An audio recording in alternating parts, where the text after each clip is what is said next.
The notion that scientists and mainstream media are lying to us about climate change is a misconception that is being perpetuated by various groups and individuals with vested interests. However, a closer examination of the facts reveals that the overwhelming consensus among scientists is that climate change is real, it's caused by human activities, and it's a pressing issue that requires immediate attention. The idea that scientists and media are lying about climate change is often based on a lack of understanding of the scientific process, the complexity of climate science, and the motivations of those who deny the reality of climate change. One of the main reasons why some people believe that scientists and media are lying about climate change is the perceived lack of consensus among scientists. However, numerous studies have shown that the vast majority of climate scientists agree that human-caused climate change is real and a pressing issue. A survey of over 11,000 peer-reviewed climate science papers found that 97% of the papers that took a position on the cause of global warming agreed that humans are the primary cause. This consensus is not unique to climate science, it's a common feature of many scientific fields where the evidence is overwhelming. Another reason why some people believe that scientists and media are lying about climate change is the complexity of climate science. Climate science is a multidisciplinary field that involves understanding the intricate relationships between the atmosphere, oceans, land, and living organisms. It's a complex and nuanced field that requires a deep understanding of physics, chemistry, biology, and mathematics. The media often oversimplifies the science, which can lead to misconceptions and misunderstandings. Additionally, climate science is constantly evolving as new research and data become available, which can lead to changes in our understanding of the science.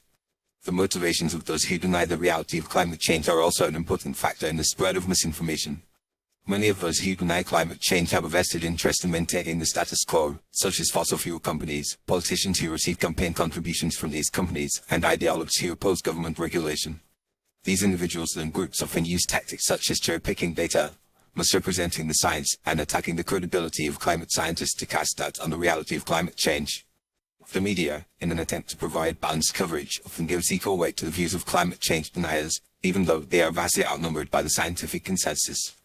The consequences of this misinformation are severe. Climate change is a pressing issue that requires immediate attention and action. The longer we wait to take action, the more severe the consequences will be.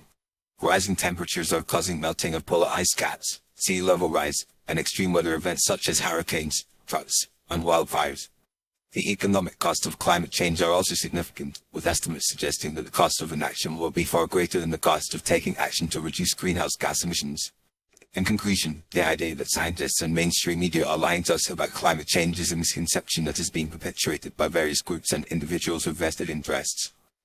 The overwhelming consensus among scientists is that climate change is real, it's caused by human activities, and it's a pressing issue that requires immediate attention. The media, while imperfect, is not lying to us about climate change.